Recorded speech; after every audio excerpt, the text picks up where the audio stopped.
Hey, Larry, how are you doing? Well, doing fine.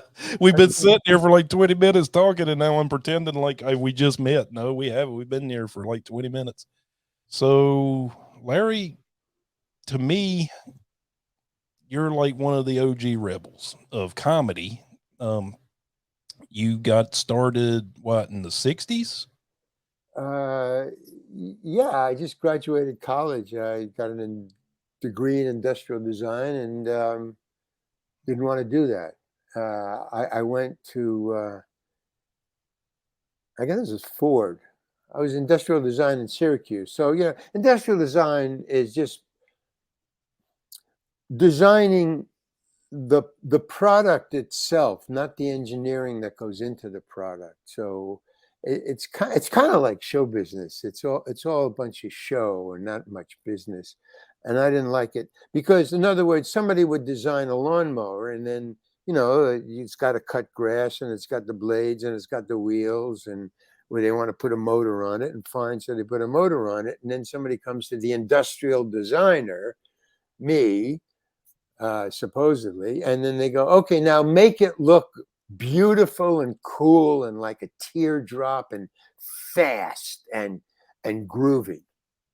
Well, yeah, but you got all this machinery that an engineer made. Yeah, well, you got to put a cover on it and make it look cool, and that's industrial design. And I thought it was art design. I focused on design, the word design, and I kind of forgot about the word industrial. And industrial design means you gotta make art out of machines. that's the challenge. And I thought I want to go to art school, and here I am, trying to make machines look great, look cool, look fast. Yeah, but it's a lawnmower. Yeah, but it has to be streamlined like a teardrop. You know, come on, man. So I didn't want to do that. So I talked to a friend of mine, Carl Gottlieb, who wrote the Jaws. Now, he didn't write Jaws at the time, but we were in Syracuse together. So I said, well, where are you going when you graduate? We were going to graduate at the same time. We were in two different schools. He was in the drama school. I was in the art school with a lot of calculus and engineering and stuff, which I didn't know about until they flew me to the Ford company. They flew a couple of the top. I was a top student, I'm not dumb, but I I showed my intelligence, a mistake. Uh, so they kicked me out of school because but I went to Ford and they showed me around, and it was I thought no, I thought I was going to be a painter or something like that. I was into design, and they're showing me car designs that I didn't like, and I just opened my mouth. I mean, you talk about the rebel. It's just I say what I see. I say what's on my mind. That's all. I'm not a rebel. I'm just a no. I'm just an ordinary, normal person who just says what he sees. I'm not making shit up. Uh, so I kind of dissed the whole place. Ford, Ford Company. I just dissed the whole thing. And I guess that didn't sit well with them because they said that, yeah, send us all your really A students except Larry. No. So I went to Carl and I said, hey, well, what are you doing? And he goes, I'm going to Greenwich Village and I'm going to be a writer. And I said, okay, how about do you want a roommate? And he goes, oh, yeah, that would be cool. I don't have any money. So we went to Greenwich Village and he became a writer. I mean, he was just on a newspaper or something like that. These small things, nothing that you would ever know the name of. But he was writing. He was writing, articles, and then he was reviewing movies for these little small papers. And I was cleaning bars. I was cleaning up bars late at night from 2 a.m. to 6 a.m. with a college degree in industrial design. And I loved it. I mean, because I knew what the job was, and the job was no different than what they said and what the specs were. We need somebody to clean up the bar from 2 a.m. to 6 a.m. That's sweeping it and putting away all the glasses, bussing the tables, all that. Can you do that? Oh, yeah, I can do that. Okay, that's the job. Are you going to tell me anything different? Do I have to make appearances? Will people know me on the street? Will they tell me to dress different? No, no, you can wear whatever you want. Do I have to talk any different way? Do I have to memorize lines? No, no. Just come in, sweep up the bar. That's it. Okay, I'm in. So that's what I was doing. And I was very happy. I really was, because I knew things would change. In other words, I'm not going to be sweeping up bars the rest of my life. Something will happen. That's what I thought. Something will happen. And at night, because, I didn't go to work until 2 a.m. So, and Carl was either writing a story or reviewing a movie. He was gone. So I had nobody to hang with for the evenings. He was reviewing a lot of movies. So I would hang out in the coffee shops. We were in Greenwich Village, and there was the comedy stuff, So I was a funny guy. I was a funny guy in high school. I won funny guy in high school 2 years in a row, man. I can do that. Well, not so fast, Larry. Paying customers are not like your friends. They have dates. There's a reason they're here. It's for later. They want something cool to happen later because they took their date, their significant other, here. They'll soften them up for the kill later on. So, and you're not cutting it for me. You're not helping me, Larry. I paid good money. Well, it was only, a couple of cups of coffee. I mean, how much did they spend, with the tip and everything? But it was a learning experience. I mean, I wasn't funny in the beginning. It's really hard to make people laugh who pay money. It's not like your friends. But I was a fast learner. I was kind of intelligent. I picked it up really fast. I had a good learning curve. And then in about 6 months of coffee house, I was opening for Woody Allen and Miles Davis. And so I was, hey, man, this is okay. This is cool. So now I had a job that I loved. I was making people laugh, and I was getting the rent paid. Bingo, home free. Exactly what you want, right? Mm-hmm. It's my bliss. And then Carl went into the Army, and I lost my roommate, so the rent doubled, and I wasn't prepared for that. And then I didn't get enough jobs to cover the rent, and I had to go on the road. But I got a manager. Whoa, something else happened. I got a manager. So then he took care of the bookings. And so, I got more money now, and I'm opening for big stars now. And then I opened for the Playboy circuit, and that was really cool. And I thought, wow, okay, I'm now making big money, and I'm making people laugh, and they're wearing tuxedos. I had to wear a tuxedo. And then I started to get to where I could not steal from, imitate, but be like Lenny Bruce and George Carlin and Richie Pryor, the critical thinkers comedy stuff. And that's when the cops showed up. Hey, wait a minute. Wait a minute, man. This is like the Ford Motor Company. No. And then I got high on the Playboy show. With Hugh Hefner, I was high as a kite. First time I ever got high, because I invited friends. Hey, I'm on the Playboy Tonight Show with Hugh Hefner. I'm going to be talking to Hugh Hefner. So they all came to the green room. It was going to be on television, late night television. So they all brought drugs because they were musicians. And I heard that musicians got high and could play music on stage in an auditorium full of thousands of people. So why can't comedians? So I did some hash. Never did drugs before. And they, yeah, well, let's get high before the show, they said in the green room. Yeah, right. Well, I'm here. I'm on top, right? I'm talking to Hugh Hefner. I'm in show business. I'm making a lot of money. I got a tuxedo. I'm gonna get high now. That was the next station of the show business cross, to get high while you're working. So I did the hash, man, and then I just sat on the couch and just uh uh and I was the other guests were Tom and Dickie Smothers.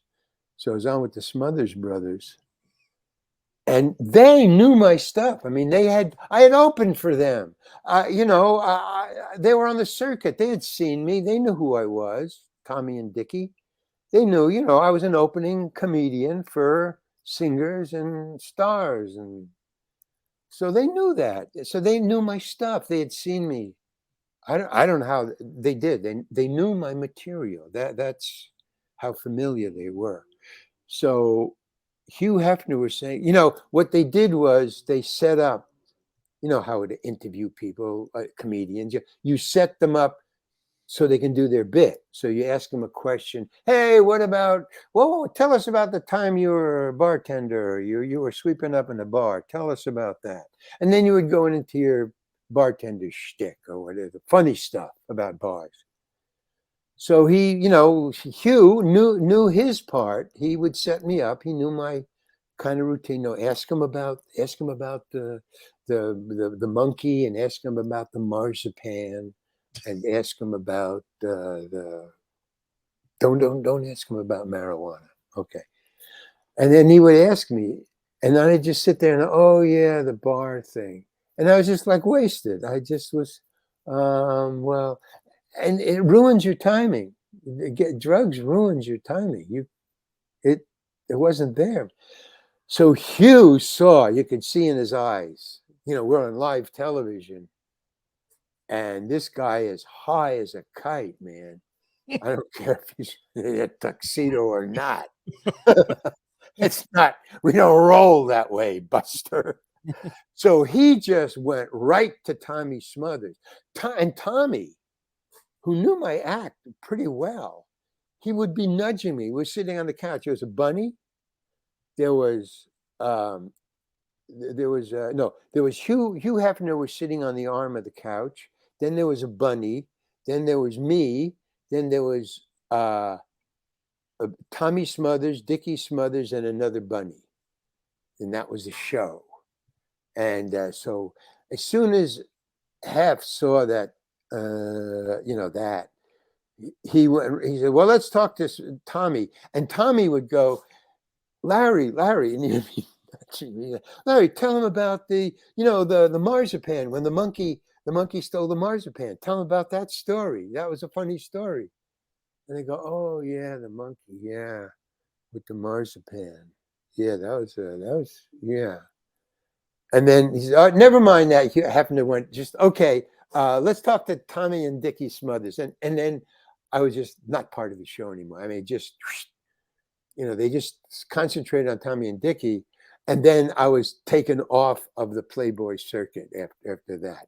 So I learned my lesson, for the first time I ever got high, I got almost fired. Well, I did. I got fired from the Playboy circuit because of that show.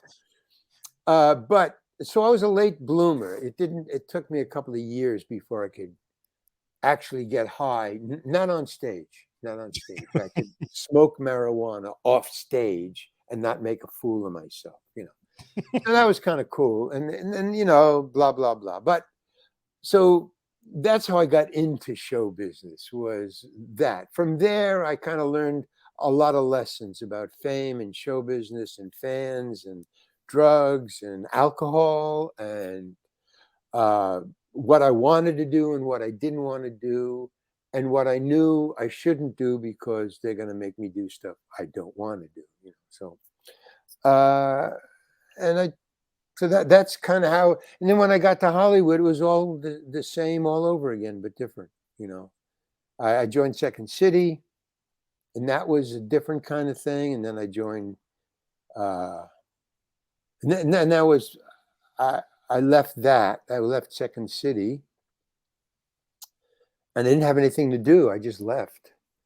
There's too many people in the show, is what it was. And it's Second City in Chicago.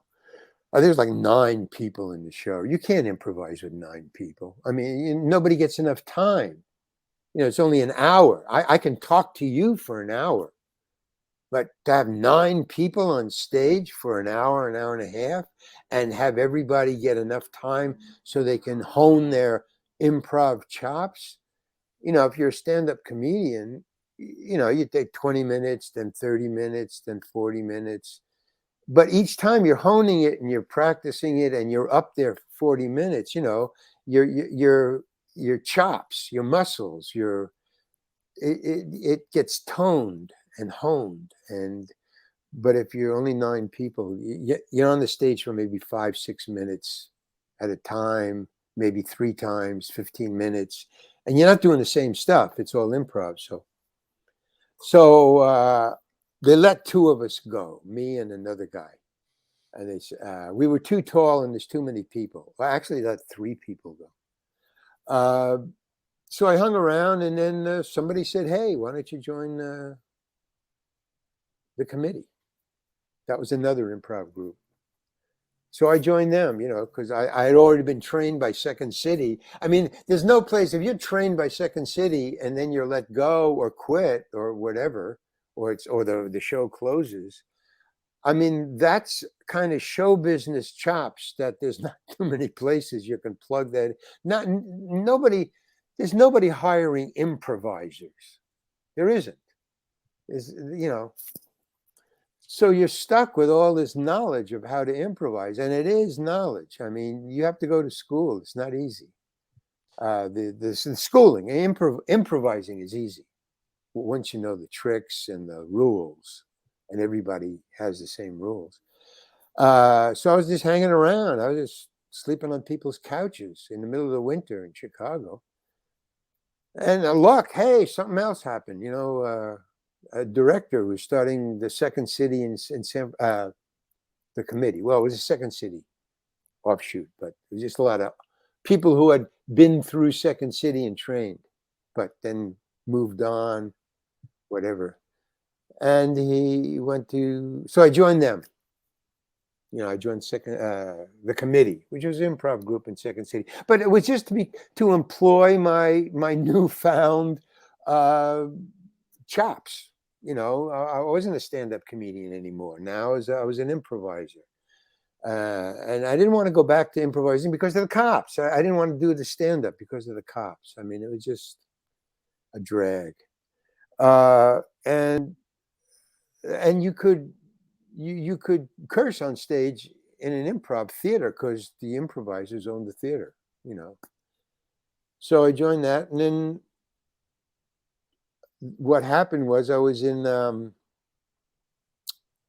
San Francisco, and that was just a $35 round trip plane flight from Hollywood. So we were in a hit show. I mean, we were all great improvisers. I'm not talking about good improvisers. We were great improvisers. We were as good as Second City or even better, because we had a really great one director, Alan Meyerson, and he was trained at Second City. He was a Second City director, so he was really great. And he put together a great show with a bunch of great people, and he kept the focus on politics and social satire. I mean, he really had an axe to grind, and we ground it for him. We were the whetstone for his axe. So we were called Meyerson's Dobermans, Doberman pinchers. We were attack dogs. That's what we were trained as, attack dogs. We were called the Dobermans, and he was Mr. Meat, and he came to work in a meat cutters. When you go to the supermarket, Mm-hmm. the guy behind the counter, the meat counter, they wear those white coats splattered with meat and blood. the little I things, used meat department. I used to clean up a butcher shop after they would Yeah, there close. you go. I Well, used he to would come to work as a director in a white butcher's coat, and we were his Dobermans. So we were there to work, man. We were there to kick ass and take names. So or take names and kick ass, whichever you want to go. So that was kind of cool, but the deal was that we were a $35 round trip. So people, actors and producers and hirers and casting people would fly up to see this funny Second City type of show that was really funny, you take the wife, take your girlfriend, take the kids up to San Francisco, you see the Golden Gate Bridge, you laugh, and you fly home, $35. Okay, so they would be hiring us from there. In other words, we didn't have to audition. We didn't have to go down to L. If we went to LA, we couldn't get in the door to audition for anybody because we were just out of town actors. But if they flew up and we're in a hit show and getting big buffalo laughs, they would hire us. Oh man, the tall guy, let's get him down. Oh, the blonde, let's get her. Oh, the redhead. Oh. So we were all just, we were making tons of money and we had a steady gig, which didn't pay much, but it was a steady gig and it was a place where you could find us, Well, where's Larry? He's up in San Francisco. And then I came down and made a lot of money. And so I they would go down, but they wouldn't come back. They would be making all that money, down there. So after a while, all the people who I started with stayed down there. So I guess I followed. I just went down there and then I didn't go back up. And the money was good, but then you get all of the fans, and you didn't get cops, but you got writers. Hey, you can't say that, or don't change it. You don't improvise. Don't, or why are you wearing that? Give them a different hat. Don't stand there. Stand there. You're in my light. Don't stand there. You're in my light. And then every once in a while you hit like, Don Siegel or Woody Allen or Larry David or Clint Eastwood. I mean, these are people you love to work with, and so you forget all about that other bullshit. But then once they're gone, once the job is over, the jobs in between are even less than stand-up comedy in acting. It's every 3 months. So you got to make enough money in that one job to take you for 3 months. So, you get, we're giving you $10,000 just to come in for today. $10,000 for what? 4 hours work, 10 hours work, $10,000? You serious? No. One day, just come in, you do a little thing and then you're home and $10,000. Cool. And then you don't work for another 3 or 4 months.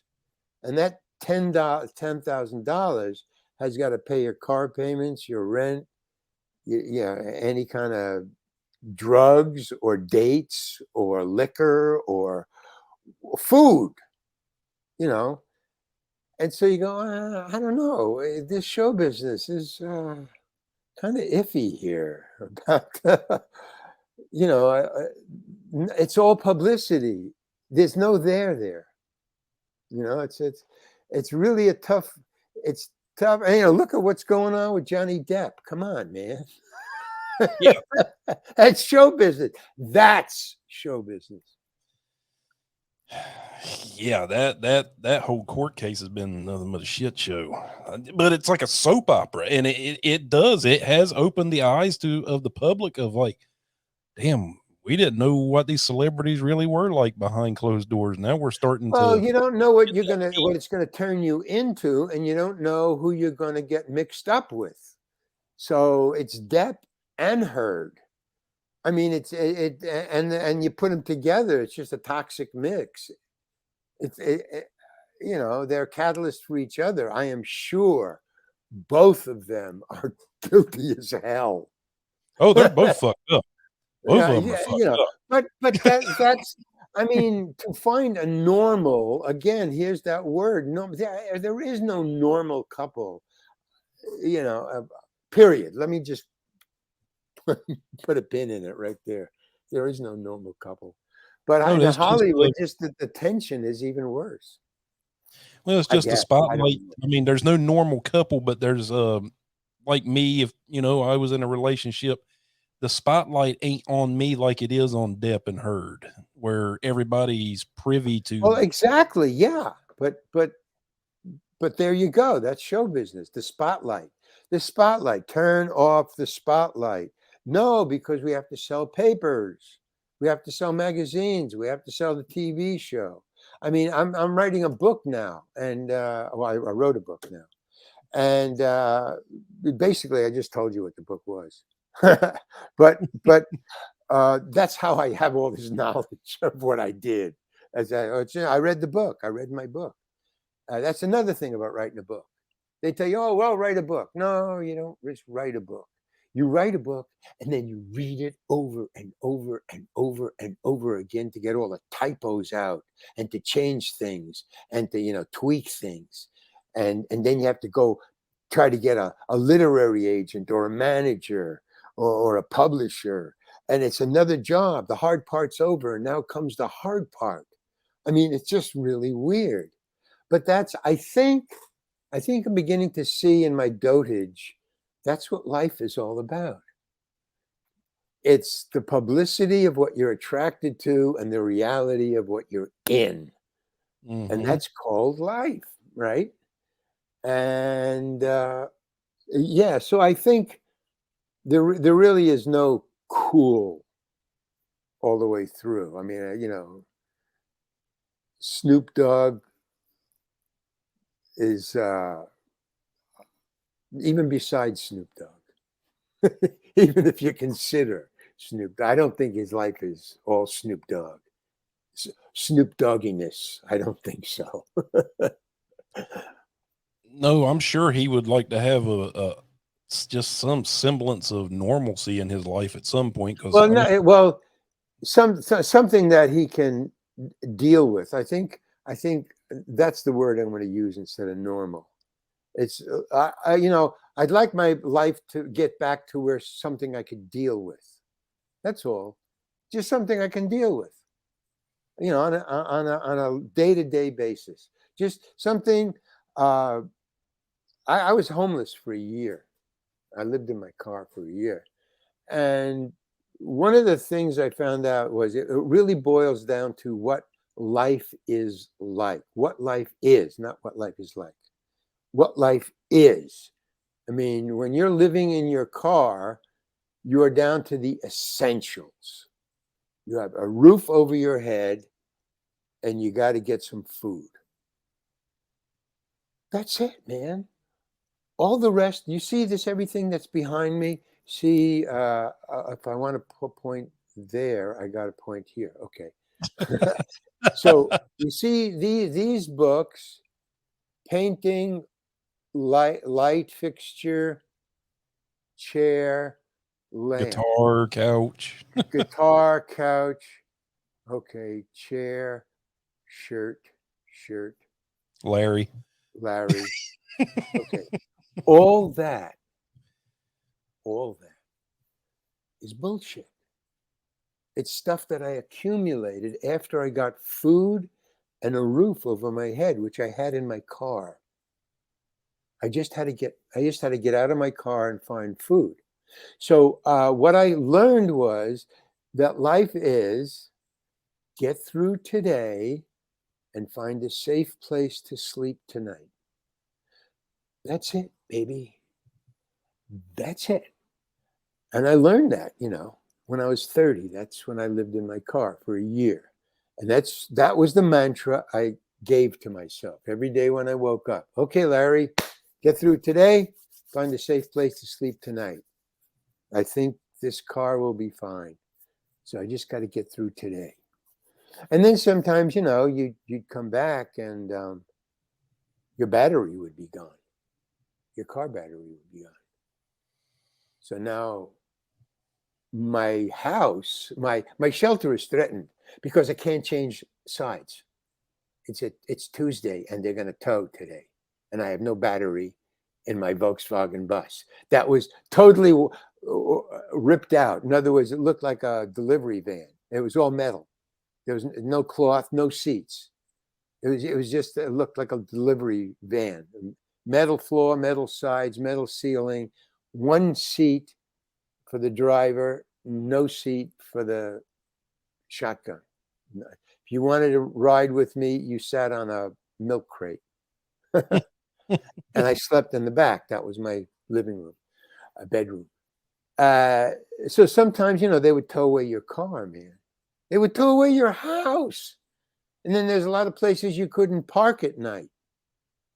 Why? Because there was no bathroom in my truck. I said, well, I'm just sleeping here, officer. You can't sleep in your car where you're parked. Why not? Because you don't have a bathroom. If you're sleeping in your car at night where you're parked, it's labeled a domicile. And if it's labeled a domicile, these are rules that I was faced with every day of my life. And I didn't look at it I looked at it as a challenge, how do I deal with this? But I didn't get mad. This is what is, man. This law was here before you, Larry, before you parked your car here. So either get a bathroom in your Volkswagen or you can't park here. And then, it's Tuesday, so you can't park here. You can park across the street, but I don't have a battery. So I have to get a couple of friends to help push a car down the street where there's a parking space across the street. This is your day, Larry. So I wrote about that. And it was funny when I wrote about it. But when I lived it, it wasn't funny. Shakespeare, the worst turns to laughter. Right on, Mr. Shakespeare. Really knows. But I lived it. So, that's the way I see life now. It's okay, you can deal with it. And then there's going to be some shit you can't deal with it. And that's called shit. And all the other stuff is gathered stuff that, when you die, this is all going to be thrown out. Nobody wants this pile of books. This pile of books. Pile of books. If anybody's listening to this on the radio, you have no idea what's going on the screen. But I'm trying. The picture is switched. The left is right and the right is left. So I keep pointing right when I mean to point. Okay. But all this stuff is going to be thrown out. All these things. Maybe somebody will take a painting, but this is all going to be thrown out. So this is detritus, man. It's it's. I don't know what happens when rich people dies. They have an estate sale. That's so ridiculous. In other words, you spent your entire life gathering all the stuff that's in this mansion. And as soon as you're gone, there's going to be an estate sale. Well, it's going to go to your relatives. Why didn't you just give all this shit to your relatives 10 years ago? And you free yourself up. You save a lot of money. You know how much it costs to clean around that statue in your living room? What's that tree doing in your bathroom? I just don't get it. Oh, nature. Oh, I see. You want to get next to nature while you're on the crapper. Okay, I can see it. And yeah, but Cro-Magnon man didn't need, a gardener. He really didn't need a gardener. But that was always one of my favorite George Carlin bits is exactly that. When he was like, you got to have this house, but you got to make sure the house is big enough for all your stuff. And then when you get too much stuff, you got to get a bigger house to put even more stuff. There you go. Yeah. So that's why I was being pulled off the stage, because back then, now that particularly wasn't off color, but he was in the house. He was in the area, and me too. So, Yeah, and Richie Pryor and Lenny Bruce and all. Yeah, of course, but they were right. They were right, and how long ago did he do that stuff? And it's still going on, and it was going on before him, and it's going to go on for another couple of years, and then it's going to be all over. So I mean, where that leads is where critical thinking leads one to is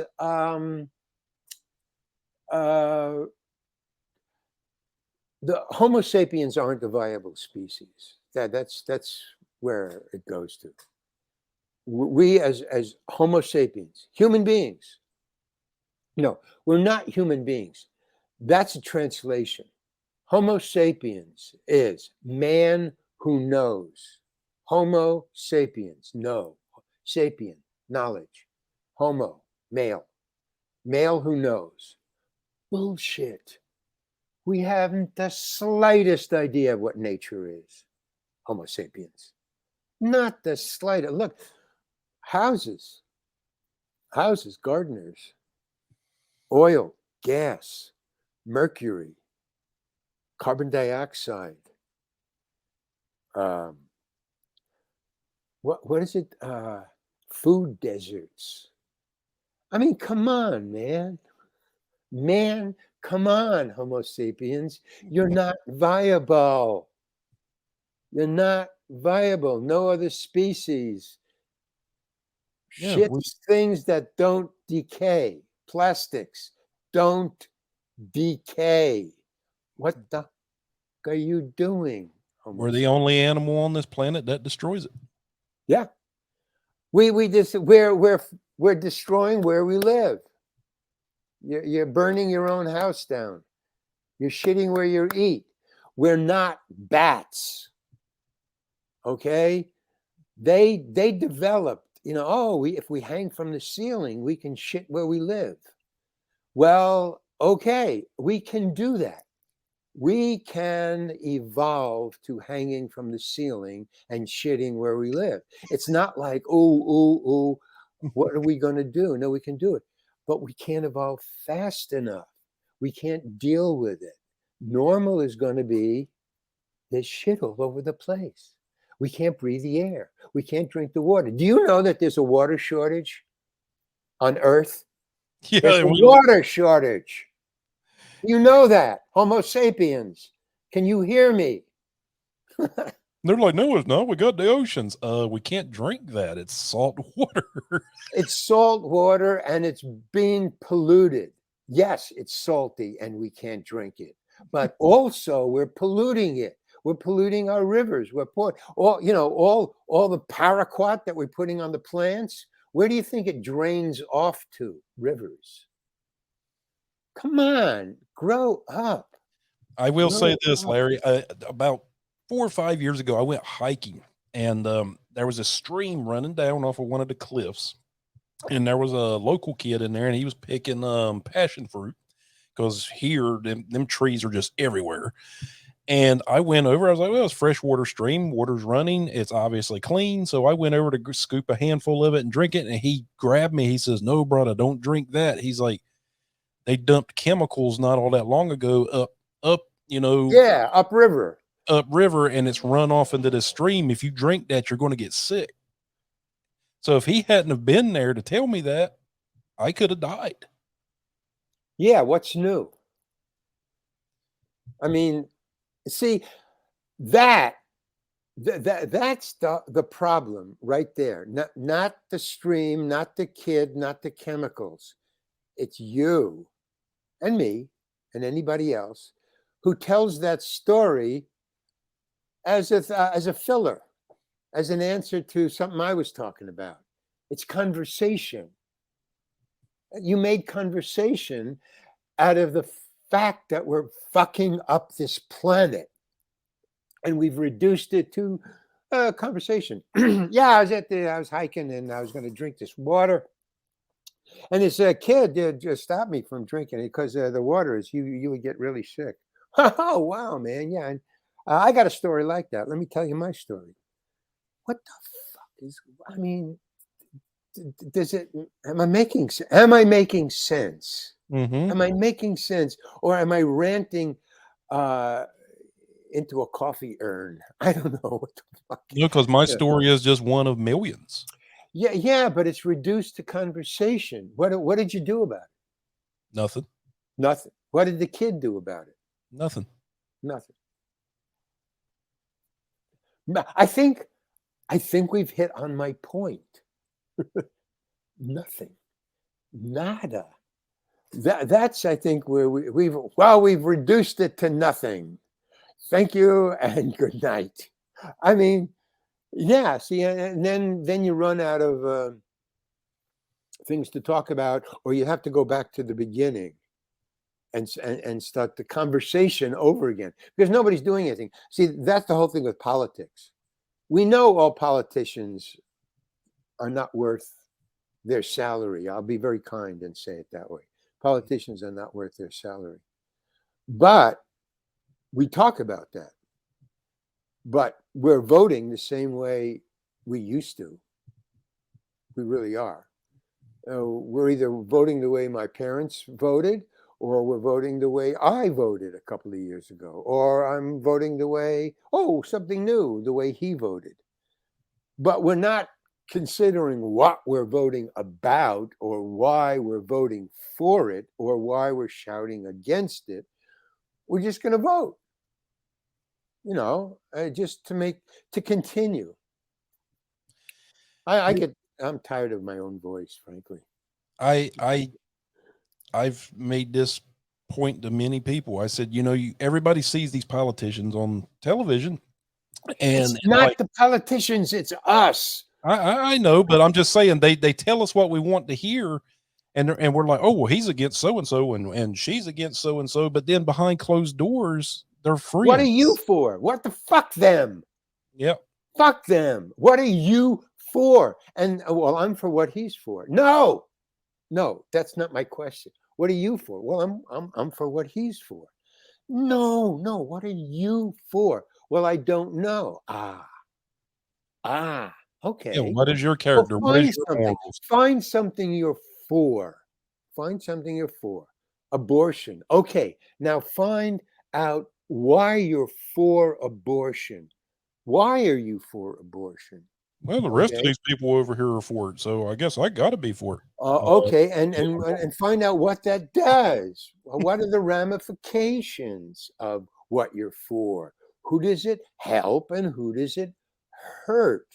I mean, that's called critical thinking. And then what will happen? Cops will show up. Yeah. And shut you down. That's what will happen. If you start thinking, cops show up. That's the danger. I mean, I just have to mock it. See, that's what it turns into. This thing, satire is really mocking to the nth degree. But basically just mocking. I mean, does anybody do anything about it? Stedman, the cartoonist Stedman. Mm-hmm. Yeah, well, he does something about it. He gets it out there. He opens his mouth. He sends it out there. But I don't see anybody doing anything, except the people who are against what I'm for. But as soon as I do something for, I guess how does that work? Am I talking in circles? I try to do something every day. Okay, let me put it that way. I try for my beliefs. I try to do something every day for my beliefs, to push it out into the real world, to manifest it. There you go.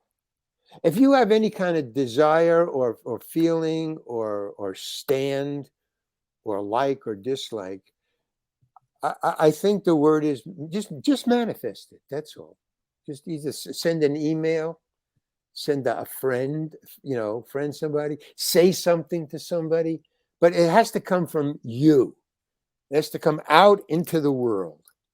And that would be doing something. That would be cool. That would help. I believe that would help. Even if you're against what I'm for. At least I know where you stand, but I don't know where you stand. You're just for what he's for. I don't know where you stand. I don't think you do either. But if I knew where you stand, see, I could learn something. Because maybe you're right. maybe, just maybe I'm wrong and you're right. But prove me wrong. Yeah, don't even prove, don't, that's like a challenge. Just give me the right information so you can make me right. I don't want to be right. I just don't want to be wrong. That's the problem. Just tell me what you're for and why you're for it so you can correct me. Because if I'm wrong, that's not a cool thing. For me, I don't want to be wrong.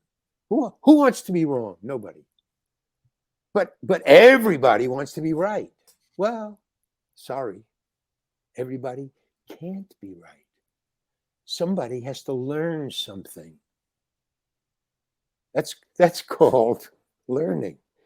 Not wanting to be wrong is called learning. But, you know, in one ear, with me, it's in one ear and it doesn't even get in that ear. It stops right at the eardrum. I mean, some people never gets in there. Anyway. So you're with your movie career though. Yeah. That started what with Escape from Alcatraz?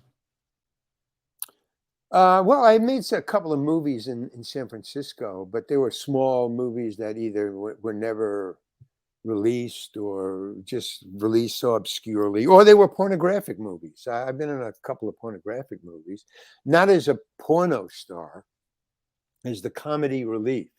So I always had my clothes on. I was the comic relief. But I've been in, but those are movies and they were released, but they were in San Francisco and they're in, porno stores. I guess every once in a while, like once every 5 or 10 years, somebody will come up to me. Hey, were you on China Girl? Yeah, I was in China Girl. Oh, I thought so. That's a porno movie. I was yeah, that was me. But Escape from Alcatraz was the first tentpole movie I was in. And that was something. We were filming on Alcatraz Island. I worked with Clint Eastwood. I worked with Don Siegel.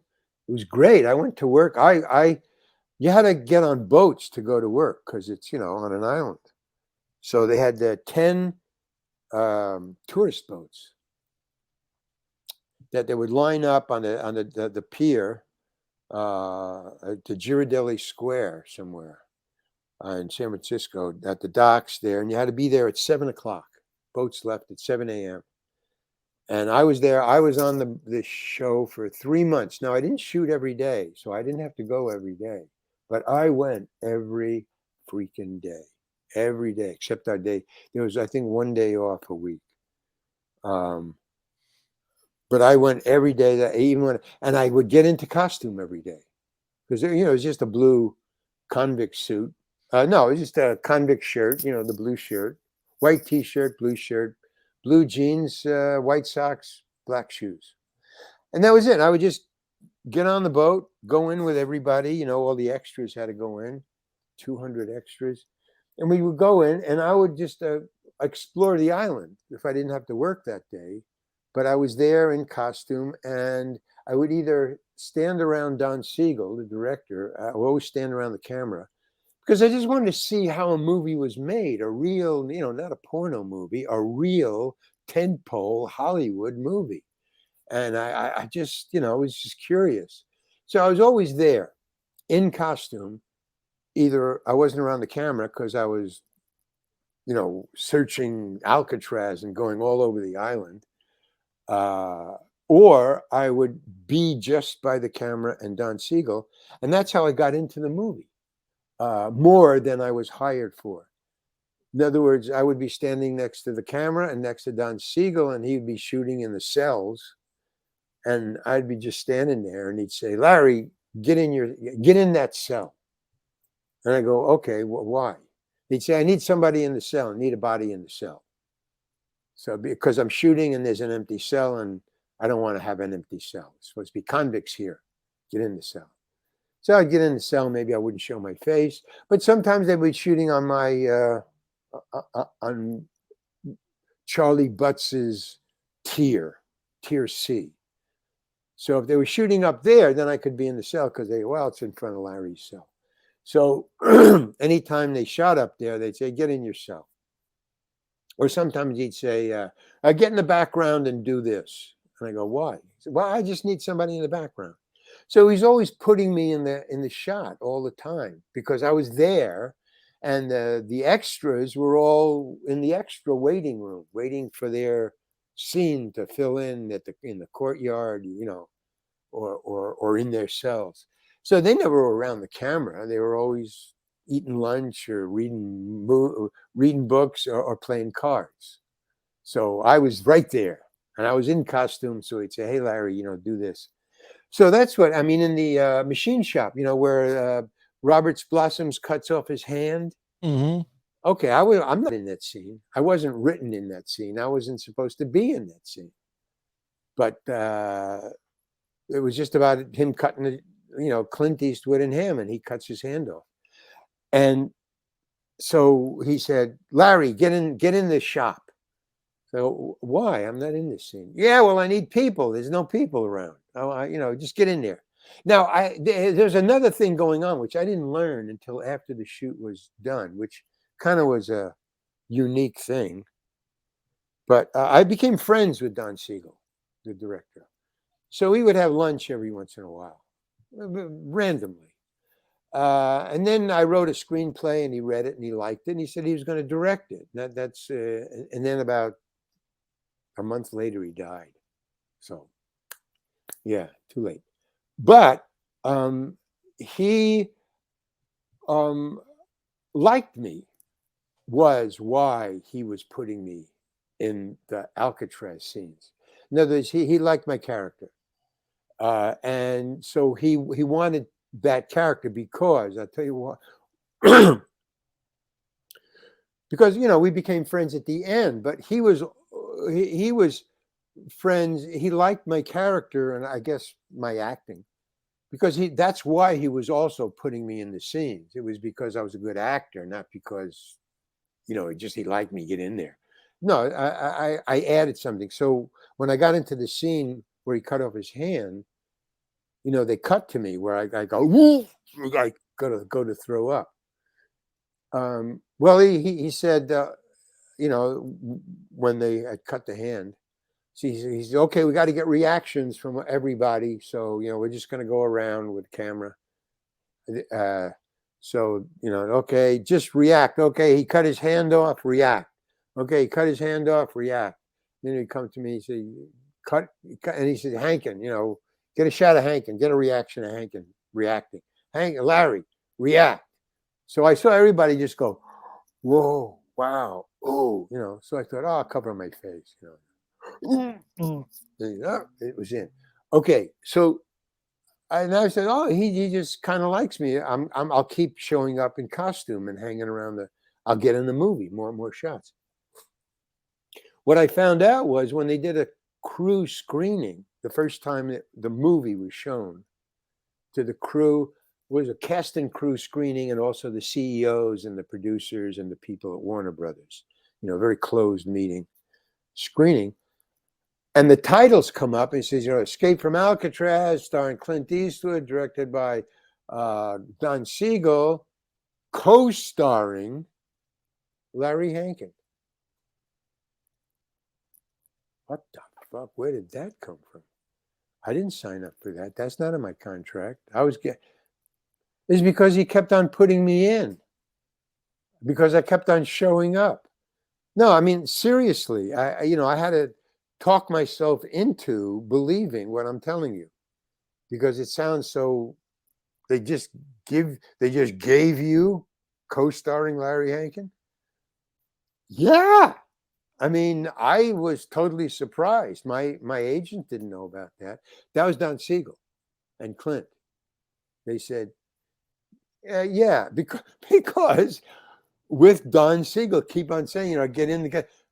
If you look at the film, I'm all the way through it. I'm standing behind him. I'm in the the yard with him. I'm sitting next to him. I'm not. It's just that's a script. Clint Eastwood and Don Siegel just saying, "Hey, Larry, just getting a scene here," or let's just do Yeah, that. because you're in it almost as much as Clint Eastwood, to be truthfully honest.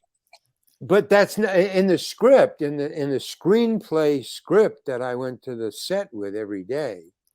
No, I mean, I think 8 or 9 scenes, where I have something to say, Charlie, but the rest is just, hey, blah, blah, blah, do that or say this or, just be there. So, that's the other side of show business that I don't follow. I mean, it took me years to come to that conclusion I see. In other words, I never knew, I couldn't figure out how I got that credit, co-starring, because there's a mystery to me. Well, it had to be a cumulative thing, or were they doing me a favor, or did my You busted your agents, ass. Did my agents negotiate that? No. So, Your hard yeah. work paid off. The fact that you showed up every day when you didn't have Well, to. but I wasn't doing it to get in the movie. I was doing it because I wanted to see how this freaking movie was being made. I mean, I was awed by the whole thing and my naivete of being a stand-up comedian and an improviser. And all of a sudden, the biggest box office draw on the planet was my co-star, Clint Eastwood. I had all my scenes with Clint Eastwood. That was a choice of the director, because he asked me when I auditioned. It was just a talk. It wasn't an audition. I didn't even know what I was going up for. He just said, what do you want to do? You want to be the guard or you want to be Charley Butts? That's all he said, the director. I said, I don't know either one. I don't have a script. And nobody gave me anything. They just said to show up for an audition and they would tell you everything when you got there. So I just went and I showed up, and that's what I told the director. I said, so I just showed up. I don't know why I'm here. I don't know what I'm here for. So he said, well, you can be the guard. The only 2 parts open are guard or Charley Butts. What do you want to do? And I said, I don't know. And then the casting lady said, he can't audition for the guard. We cast him this morning. So right away, so then he turned to me and he says, well, at first he said, before he got that, he said, what do you want to do, the guard or Charley Butts? And I said, I don't know either one. So then she said, I don't think he would be right for the guard. That's all she said. She didn't say, hey, we cast it, which I wonder why she didn't say that in the first place. But she said, he can't do it. And she said, he has to beat up Clint Eastwood. It was the audition for the guard who beats up Clint Eastwood when he's put in the solitary. So he looked at me and he goes, the director, and he says, the guard has to beat up Clint Eastwood, Larry. Do you think you can beat up Clint Eastwood? And he said it with such a doubt, like, do you think you can beat up Clint Eastwood? And I thought for a second, I said, no. And he said, yeah, I didn't think you could. Yeah, so forget that. And he said, well, forget it because it's already been cast. So he said, and he turns to me again, he goes, well, how about Charley Butts? I said, I don't know who Charley Butts is. I don't know what I'm auditioning for. So he goes, okay. And he saw I had the script in my lap because that's what they gave me out in the hall. I said, is there any parts, anything? He said, no, it's just a script. So I just took it, but I didn't read it. So I had it when I had it in my hand. He said, turn to page 96. I'll read with you. I said, okay. So then he turns to page 96. He says, you want some time to go out in the hall and, rehearse it? And I wanted to get out of there. I thought it was just a waste of time. That this was just bullshit. I'm not going to get this part. I'm not reading right. They don't tell me anything. They tell me one thing, then he's fired, then he's. So I said, no, let's just do it because I want to get out of there. He says, you want to rehearse it and go out? No, I said, no. Let's just read. He says, you want to read it cold? Yeah, let's just read it cold. Come on. So he goes, okay. So he goes, okay, you're Charley Butts. I'm Clint Eastwood. Okay, blah, blah, blah, blah, blah, blah, blah, blah. Just one page. Blah, blah, blah, blah, blah, blah, blah. Okay, cool. Okay, you got the part. And then there was silence. And then I'm just sitting there and he goes, what's the matter? I go, he says, you don't believe you got the part? You don't believe me? No, I don't believe you. Because they never tell you that, ever. In all the history I've talked to and been through, nobody has ever been told at the audition, you got it. And that's what he said. So I just sat there and he said, you don't believe me? I said, no.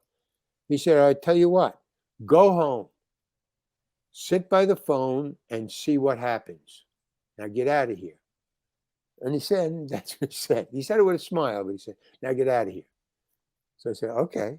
So I just left and I was really pissed. I was driving home. It's like a 45-minute drive home. It's out in the valley. I'm driving home. I said, what a waste of fucking time, man. I don't. Yeah. So from then on, I always remembered that if they say get down there right away, which is what my agent said, and they'll give you the script down there. If I ever hear that again, and I did 3 more times in my life, I know what it's for. Somebody got fired and it's a rush job, and then that's telling you anything.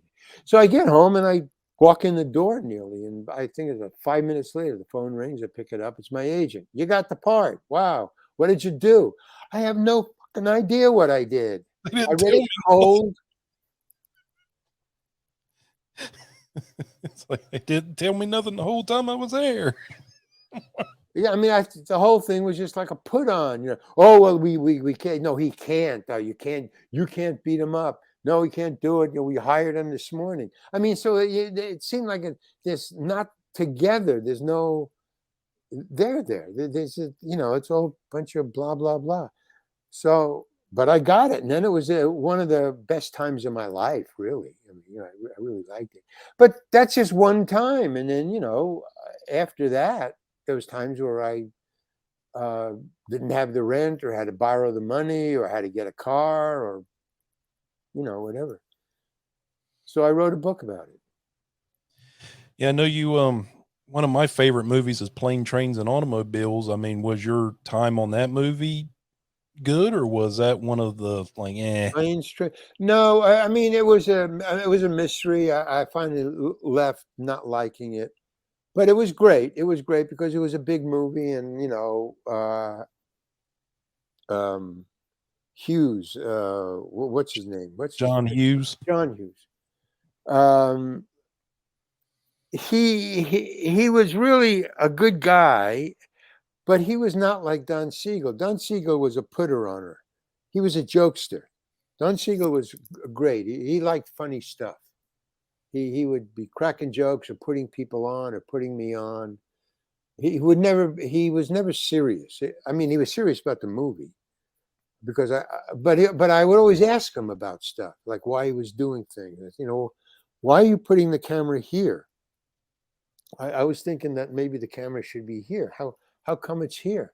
And then he would say, I don't know, Larry, I think I'm going to get fired for this shot.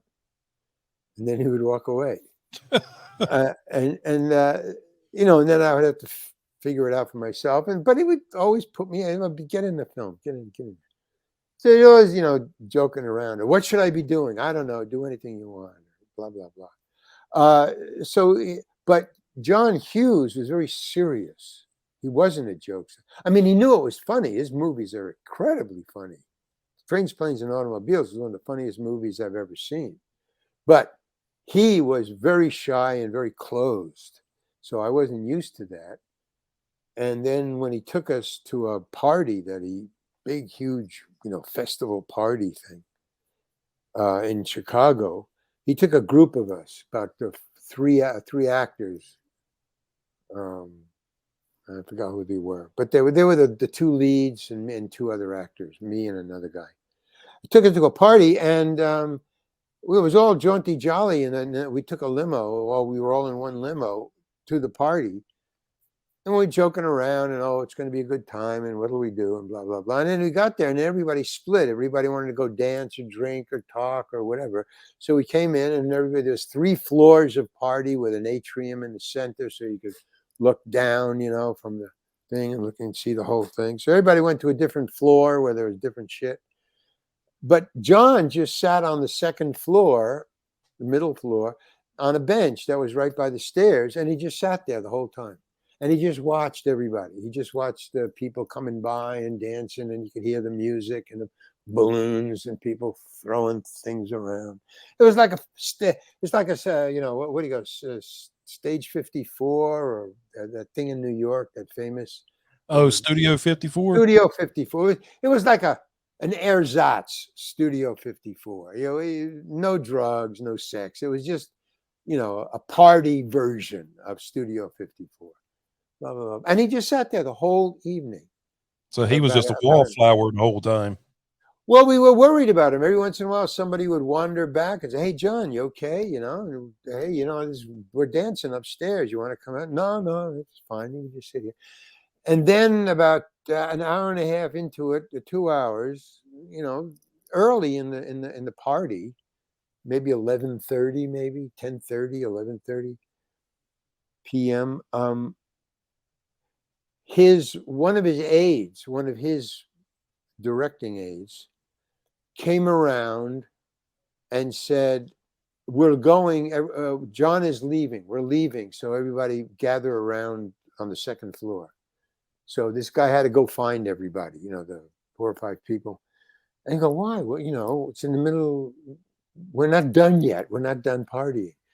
But he says, nah, he just wanted to go. And then as we were going, I asked him, I said, "What, why are we going?"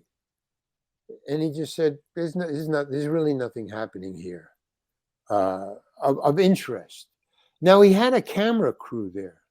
I saw guys with cameras that were part of the handheld stuff that he had going on the set. So I saw a cameraman, and that surprised me because we were just in a car, no cameras. We just went with a limo. Went there. So on the way out, we're walking out, and I said, well, why are we going to, there's nothing happening here. And I thought, maybe he came to shoot party scenes with the stars and maybe 2 actors, get something for them, steal some stuff for the movie, some action or something. But he says, there's nothing happening here. So as we're walking out, he says to me, because I was walking with him, and he just says to me very low, he says, "Why don't you do something? Just do something, Larry." So I said, "Well, what do you want me to do? Piss in the sink in the men's room?" I just, just talking, He goes, yeah, do that. Would you do that? And he goes, and I go, yeah. And I think he's joking around. So I'm joking around. I wasn't serious. I go, "Oh yeah, sure. Easy peasy." So he calls the camera. He says, "Hey, all right, everybody, we're going, as we're all going to the car now. We're almost out the door. We're on the steps down to the door outside. We're going down." And he says, "All right, everybody, hold on. We're going to the men's room. Everybody follow me and Larry and the camera. All right, we're going to the men's room." And I go, "What's going on?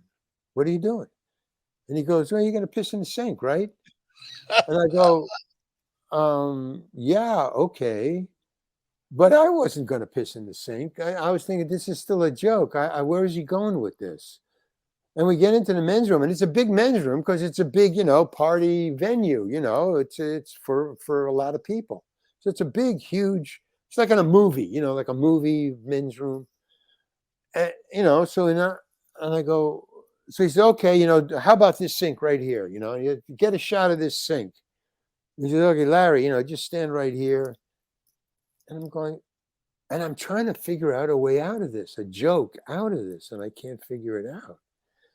And he goes, "Okay, and you ready, Larry?" So I turn my back, I get up to the sink and I zip open my fly, and I get up to the sink, and there's a camera behind me, and he's behind me, and everybody's behind me. He says, "Larry's going to piss in the sink. We're going to catch it on film." So, so I turn my back as much to the camera as I can, so I can fake it. So I said, well, I'll just fake it. So I just stand there faking it. I'm just standing there, pretending, going through the motions.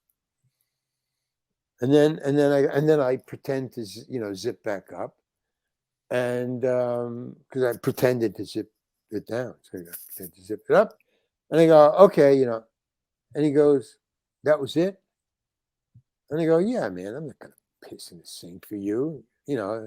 First of all, being naked on camera is going to cost you a lot of money, man.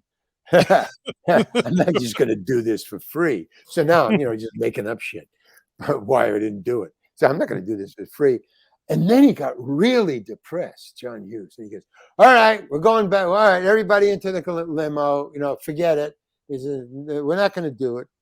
And then he just like sulked out, like really sulked out. I've never seen such a huge sulk in my life. That was gonna be the greatest thing in his life, was to see you piss in that sink, and you robbed him of it. Yeah. I mean, he thought, "Whoa, I got something for the show." For this. This was for she's having a baby. She's having a baby, and she's having a baby. That wasn't funny, and he thought. I think the reason he took everybody there, now that we're talking about it, is because there was no action. It was a family thing. There was no kid, but she's having a baby. It was all adults, right? It was just four adult leads. The married couple. Oh, and the interloper, the guy who made the husband jealous of for the wife and the guy. So there's only three leads, and it was just about was he being cheated on, and was the baby his? That was the and I think he was just looking for something to spark it up, just something that somebody could come away from the movie saying, hey, did you see the pissing in the sink scene? That was amazing. I mean, he was just looking for something to pick the movie up, and I didn't give it to him. So he was really pissed. And for the rest of the movie, he kind of just sulked.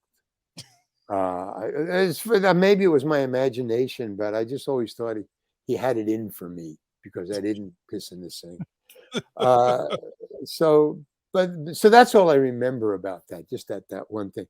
But he was, and then he fired somebody. Somebody got fired, an AD got fired. And I asked around, I said, why did that person get fired? Because that was an AD that I worked with a lot on that shoot. And he seemed like a really cool, on top of it guy. So I didn't know why. And then I asked around, I said, why did, his name was John too. Just a coincidence. I said, well, why did they fire John, the AD? And everybody said, I don't know. Just Hughes just didn't like him. I don't know. Just John fired him. So that's the difference between Don Siegel and John Hughes. And each director is totally different.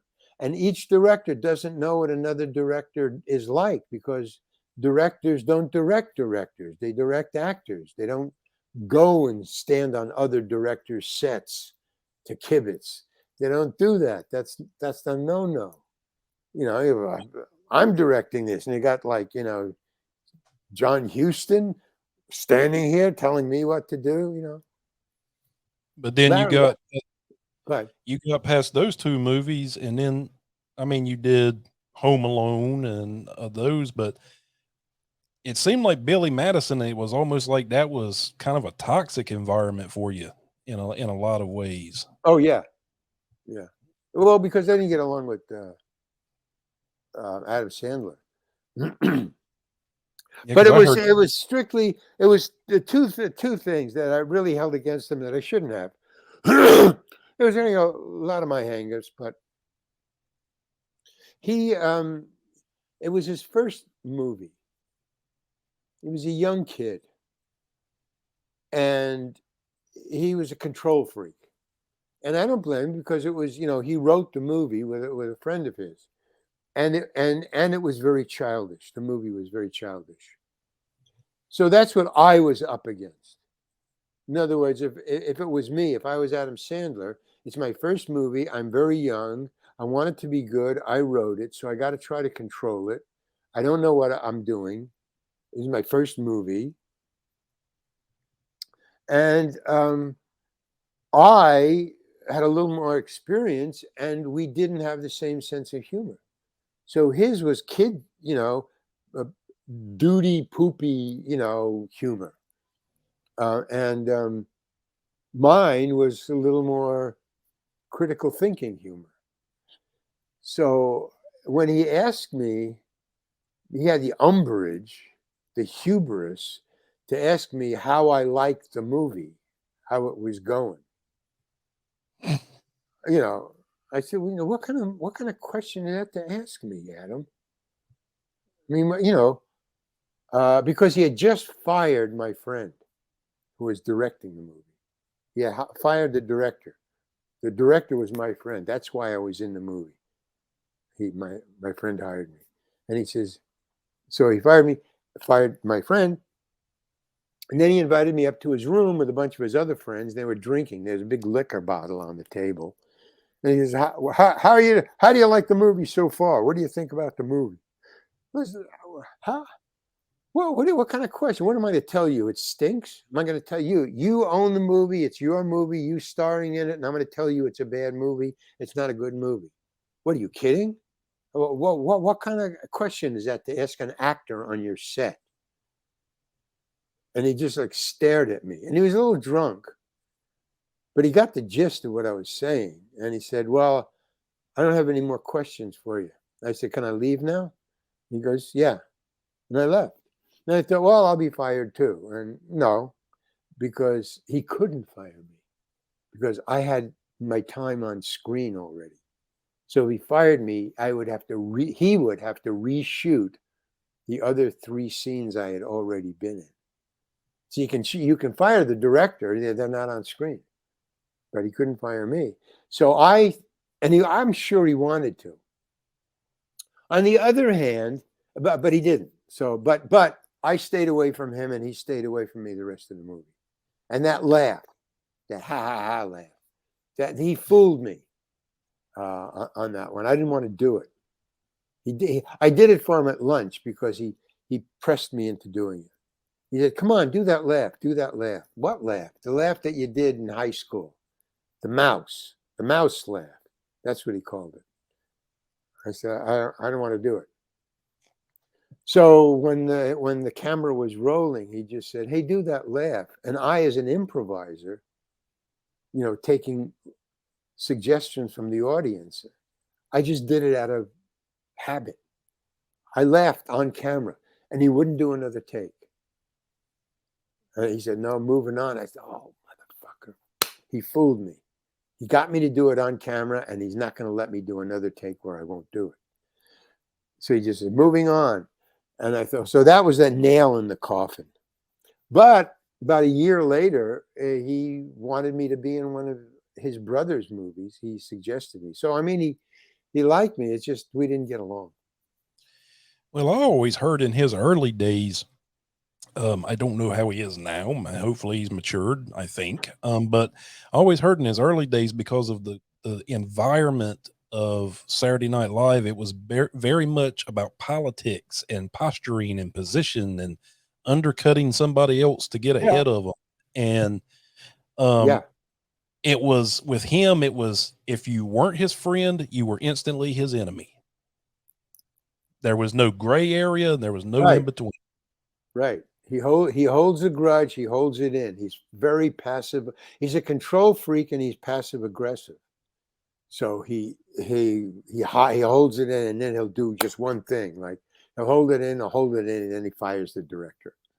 He'll hold it in, and then on camera, "Hey, Larry, do that laugh," or Carl, "Hey, Carl, do that laugh." And I just, it was habit. I mean, it's just, and as soon as I did it, even on camera, and they cut away. They said, "Ah, ha, ha, ha, ha," and then they cut away because I, went like that.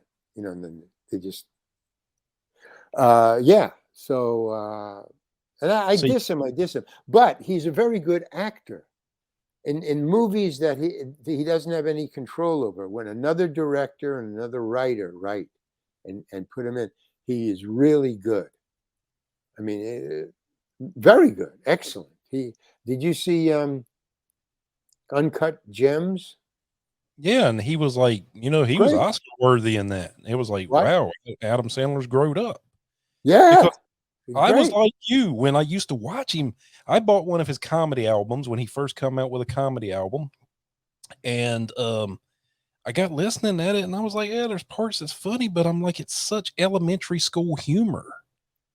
There's Yeah, no, and I there's just no joke. There's no those punchlines or nothing. I mean, there's no thought process like yeah, a George Carlin or a Richard Pryor or a Lenny Bruce. It's just fart and dick jokes. exactly. So I didn't like that, in that movie that I was in, but I was doing it because I needed the money, my rent, and my friend was directing it, and I thought, well, there's an opportunity, and I did want to meet Adam Sandler. I didn't know anything about him, and he was king of Hollywood at the time, and he had his first movie, so I wanted to be in it and see if I could meet him.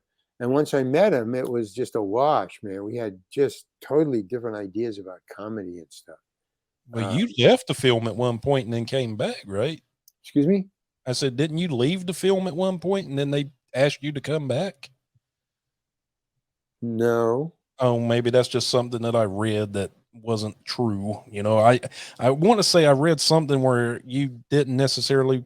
I guess you would. Oh no, that was Escape from Alcatraz, where Oh, I okay. I got walked mixed off up. the set, and Clint Eastwood had to call me back because I had enough of the bullshit that Adam Sandler was giving me, but it wasn't Clint Eastwood. It was Adam Sandler. But yeah, I walked off of the set of Clint Eastwood on Alcatraz because he said something that dissed me, and I just wouldn't take it, So I said, "Fuck you." I didn't say "fuck you." I said the next best thing to it, but he said basically. All right, I'll just tell you a thing, and then I got to go. Okay.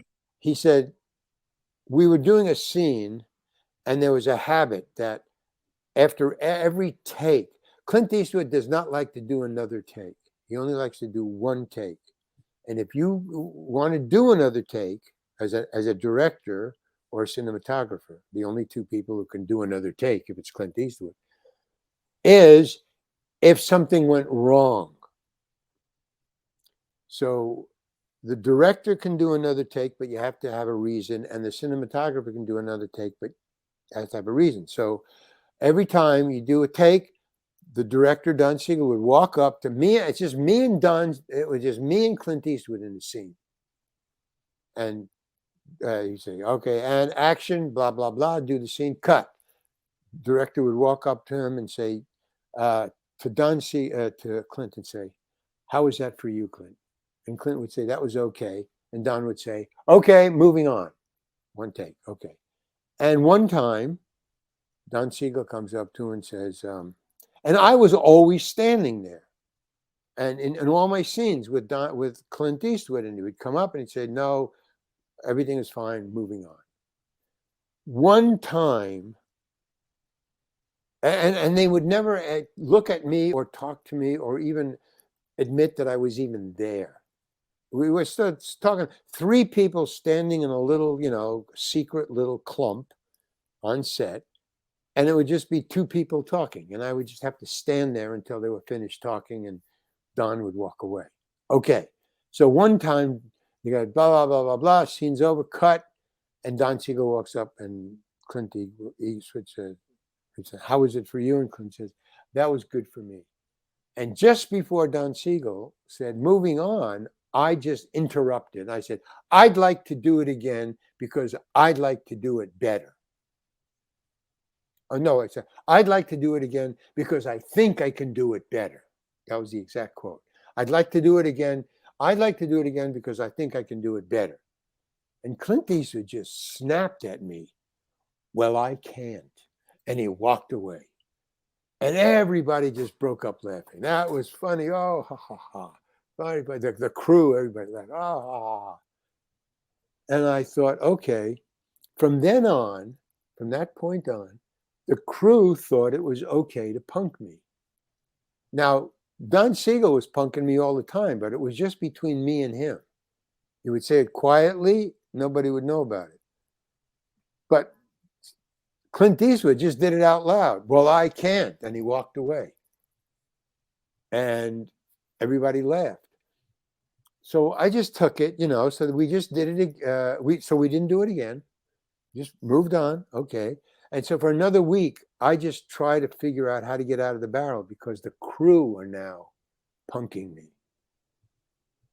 because they saw it. And so the next time I was in a scene with Clint Eastwood, we did 2 or 3 scenes, and I saw blah, blah, blah. And then Don Siegel comes up to Clint. He says, "How is that for you, Clint?" And Clint said the exact same thing. And I don't even think he knew that he said the exact same thing that I had said, because this is what Clint said to Don Siegel. And, "How's that for you, Clint?" And Clint said, "I'd like to do it again because I think I could do it better." And I said, "Well, I can't." And I walked away. And I walked down, and I just walked away, man, just like he did. And nobody laughed. And there was just silence behind me. And I kept on walking, and the door was way the fuck down there. But I said to myself as I'm walking away, and there's silence behind me, I'm fired. I know I'm fired, but I'm not. I'm keeping on walking. I'm walking out that door, and I'm not coming back. Fuck these people. But I had it up to here. But you took your integrity back, your respect. Well, I just wanted to get out of the barrel, man. I mean, I don't mind if Clint puts me on or Don Siegel, but when about 20 or 30 guys are punking you, every time you walk by, I just remained silent, just trying to figure, I got to get out of the fucking barrel. And I thought, this is the way to do it. And I don't care if I have to get fired for it. I'm not going back. I'm not taking shit from anybody anymore. It's over. And just as I got to the door, I heard Clint say, "Hey, Larry, come on back, man. I'm just kidding." No, he apologized. He said, "I'm just kidding. Come on back." So I turned around and he's waiting. Come on, man. Oh, okay, fine. But the punking was over from that day on. It's fucking, okay, fine. Let's just make a movie. Okay. Yeah. Okay, listen, I got to get out of here. Yeah, I know you got to get out of here. And Larry, I want to say it's been awesome talking to you. It's been an honor and a pleasure to meet you.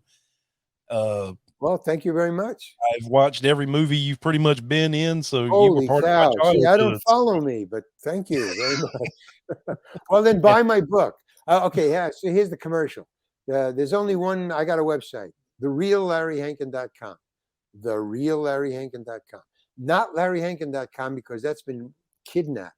They're holding it for ransom. They won't pay. They won't pay it. So thereallarryhankin.com. All my paintings are up there. T-shirts. I have T-shirts, really cheap T-shirts, expensive art, but cheap T-shirts. And all the art is on T-shirts. Okay, that's one. And then I just wrote a book, and it's called That Guy.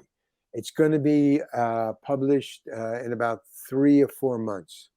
So, and it's all the stories, only they're funnier and they go deeper, and there's a lot more. There's about 45 other films that are in there. Okay.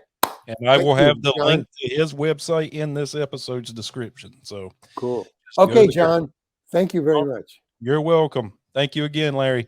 Okay. Bye. Bye-bye.